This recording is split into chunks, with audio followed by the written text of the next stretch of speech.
Hi there, this is Michelle Caron of Harmony Way in Wilbraham, Massachusetts, and I just wanted to take a moment to share my very favorite herb with you and one of my favorite foods as well. This plant, and I'm going to get closer to it, is nettle. Stinging nettle, also known as Urtica dioica. Now I don't know if you can see, if I hold it here so it can focus. See those tiny little stinging hairs? Those tiny little stinging hairs have something called formic acid in them. And if you rub them the wrong way, they'll sting you. And you can see this one is starting to get some little tiny flowers. And the rest of them are just happily growing along here. So stinging nettle, also known as Urtica dioica, is a great herb for a lot of different things. First of all, we don't eat it raw unless we're going to pesto it or something like that, where we would be getting rid of the spikes with the formic acid. Those go away when it is cooked, blended up, or as well as if it's frozen or dried. So those are some options for people who are afraid to get stung. I wear gloves if I'm going to be handling it. And we would only pinch the little tops off of it, and we don't typically use it. At this point where it's flowering, we wouldn't harvest it anymore. It's a little too much for the kidneys at that point. But the seeds that will come from that afterwards are really super nutritious. And as far as the leaves go, the leaves of this plant are amazing. And they say in herbalism, when in doubt, give nettle. It's a nourishing, gentle, tonic herb.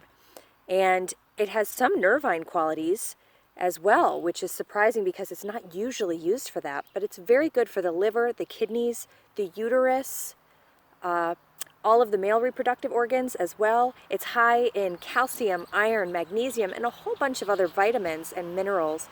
It's really good if you get aches and pains, arthritis, migraine, headaches, allergies. It's got naturally occurring antihistamines in it. I drink it every day for the nourishing properties as well as for helping to maintain control over my allergies and asthma.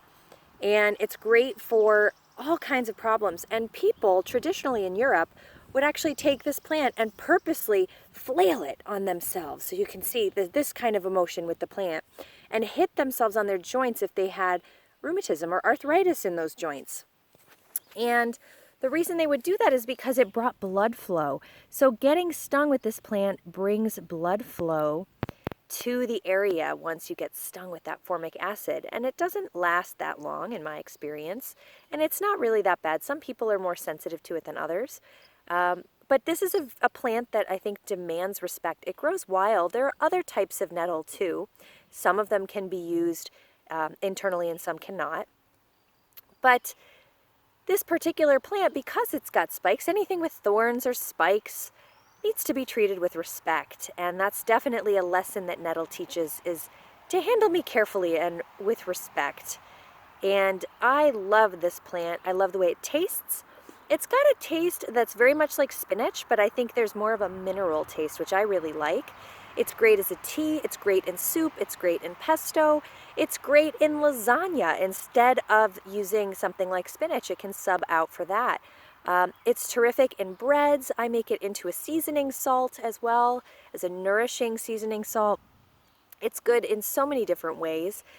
You can even make it into a latte. It can be used in all kinds of ways, and they're all really good.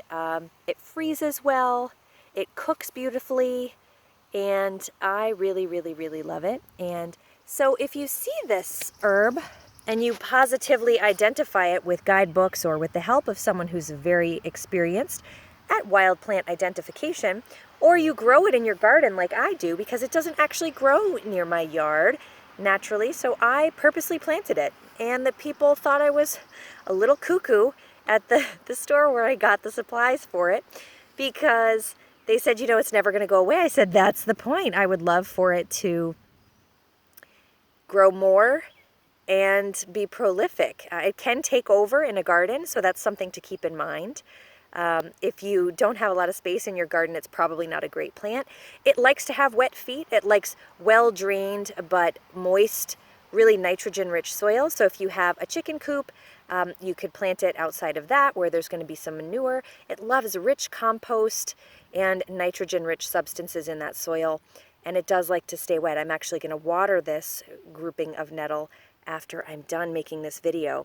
So I hope you learned a little bit of something about nettle. I recommend looking it up and reading more about it. It's wonderful as just a food in general, and that's typically how we would use it. It can also be used medicinally, but it's a great food and medicine, and it really, really is something that can bring a lot of great nutrition into your life, as well as the medicinal qualities. And there are many more medicinal qualities than those I already talked about.